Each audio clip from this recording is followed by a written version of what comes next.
आज world mental health day है, 10 अक्टूबर। सदगुरु के विचार ये हैं, सदगुरु कहते हैं कि ये दयनीय है कि अगर किसी के साथ शारीरिक समस्या हो तो उसके प्रति करुणा होती है, लेकिन अगर किसी को मानसिक समस्या हो तो उसका मजाक उड़ाया जाता है। तो निवेदन है कि मानसिक समस्या से ग्रसित व्यक्ति का मजाक न उड़ाएं, बल्कि उनके मानसिक स्वास्थ्य को लेकर के सहयोग करें, उनकी मानसिक स्थिति सही हो ऐसी व्यवस्था करें। क्योंकि सुख और दुख केवल मानसिक अवस्था है। अगर आप अपने मन को संतुलित रख सकते हैं तो आप पूर्णता की ओर अग्रसर हो सकते हैं। सभी मानसिक स्थिति से कमजोर लोगों के लिए मानसिक स्वास्थ्य की कामना और उनके लिए विश्व मानसिक स्वास्थ्य दिवस की ढेर सारी शुभकामनाएं। यदि विचार सकारात्मक होंगे तो जीवन कभी नकारात्मक नहीं होगा। इसलिए सदैव हर एक के प्रति अपने विचार सकारात्मक बनाए रखिए और उसके लिए स्वाध्याय करते रहिए। आइए आज का गीता स्वाध्याय शुरू करें। श्लोक 11 से 20 तक, अध्याय 15। यतन्तो योगिनश्चैनं पश्यन्त्यात्मन्यवस्थितं यतन्तो अप्यकृतात्मानो नैनं पश्यन्त्यचेतसः।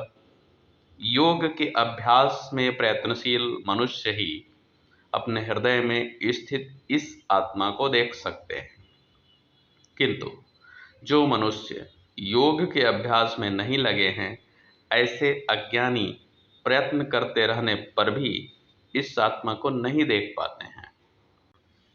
यदादित्यगतं तेजो जगत् भासयतेऽखिलम् यचंद्रमसि यच्चाग्नौ तत्तेजो विद्धि मामकम्।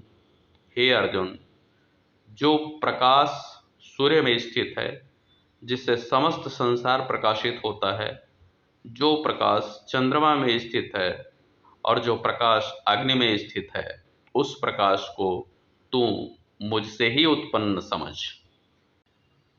गामाविश्य च भूतानि धारयाम्यहमोजसा पुष्णामि चौषधिः सर्वाः सोमो भूत्वा रसात्मकः।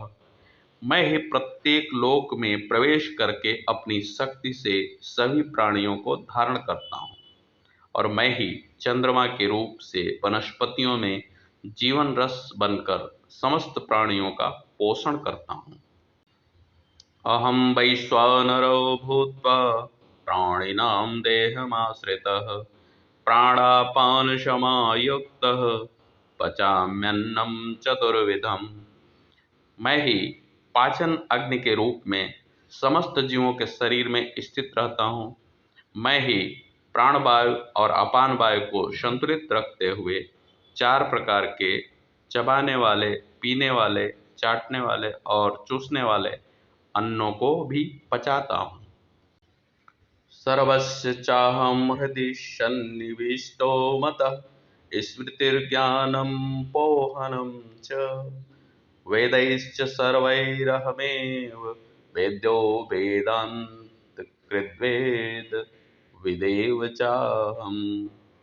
मैं ही समस्त प्राणियों के हृदय में स्थित हूँ। मुझसे ही स्मृति, ज्ञान और अपोहन यानी उनका अभाव होता है। समस्त वेदों के द्वारा मैं ही वेद्य यानी कि जानने योग्य वस्तु हूँ, तथा वेदांत का और वेदों का ज्ञाता भी मैं ही हूँ। द्वाविमो पुरुषो लोके क्षरश्चाक्षर एव च क्षरः सर्वाणि भूतानि कूटस्थो अक्षर उच्यते। हे अर्जुन, संसार में 2 प्रकार के ही जीव होते हैं, एक नाशवान यानी क्षर और दूसरे अविनाशी यानी अक्षर। इनमें समस्त जीवों के शरीर तो नाशवान होते हैं और समस्त जीवों की आत्मा को अविनाशी कहा जाता है। उत्तमः पुरुषस्त्वन्यः परमात्मेत्युदाहृतः यो लोकत्रयमाविश्य बिभर्त्यव्यईश्वरः। परंतु इन दोनों के अतिरिक्त एक श्रेष्ठ पुरुष है जिसे परमात्मा कहा जाता है। वह अविनाशी भगवान तीनों लोकों में प्रवेश करके सभी प्राणियों का भरण पोषण करता है। यस्माक्षरमतीतो अहमक्षरादपि चोत्तमः अतोऽस्मि लोके वेदे च प्रथितः पुरुषोत्तमः। क्योंकि मैं ही क्षर और अक्षर दोनों से परे स्थित सर्वोत्तम हूँ, इसलिए संसार में तथा वेदों में पुरुषोत्तम रूप में विख्यात हूँ। जो मामेवं समूढ़ो जानाति पुरुषोत्तमं स सर्वविद् मां सर्वभावेन भारत। हे भरतवंशी अर्जुन, जो मनुष्य इस प्रकार मुझको संशय रहित होकर भगवान रूप से जानता है, वह मनुष्य मुझे ही सब कुछ जानकर सभी प्रकार से मेरी ही भक्ति करता है। इति गुह्यतमं शास्त्रमिदमुक्तं मया नघ, एतद्बुद्ध्वा बुद्धिमान् स्यात् कृतकृत्यश्च भारत। हे अर्जुन, इस प्रकार यह शास्त्रों का अति गोपनीय रहस्य मेरे द्वारा कहा गया है। हे भरतवंशी, जो मनुष्य इस परम ज्ञान को इसी प्रकार से समझता है, वह बुद्धिमान हो जाता है और उसके सभी प्रयत्न पूर्ण हो जाते हैं। अस्तु, आज के लिए बस इतना ही। आज का दिन आप सबके लिए शुभकारी एवं मंगलकारी हो, ऐसी शुभकामना के साथ आप सबको बहुत बहुत प्रणाम और बहुत बहुत धन्यवाद।